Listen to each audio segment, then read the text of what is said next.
want to make a painting, you have an idea what you want to paint, and you start somewhere. And with an engine, I think you always start also with an idea, and you start with the center, and the center is the crank drive, and then it grows from the inner to the outer. Develop an engine like this, that's not so easy, because everybody thinks development of an engine is just development of the performance. Okay, the engine has to perform well, but the engine has to last, means durability of the engine must be good, and also the drivability of the engine must be good.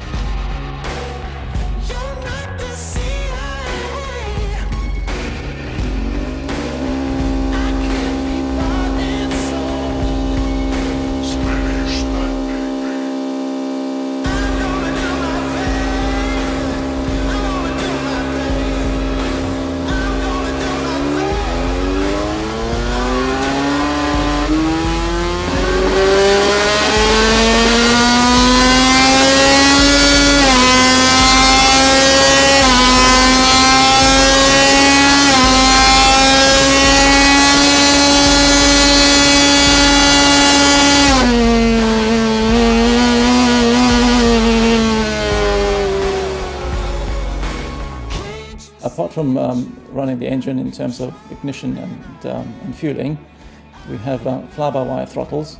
The software prevents the rear wheel spinning too much. Also, we can be preventative. We can see how far the bike is leaning over, and once the ECU has measured that, then it can limit the amount of power going to the rear wheel. Particularly on this engine, I think the idea was actually to make a very simple engine. So simple, reliable and light. That's also like a weapon. It's real world and it's dangerous, so you have to make really sure that the endurance of the engine is okay and it lasts and nothing breaks.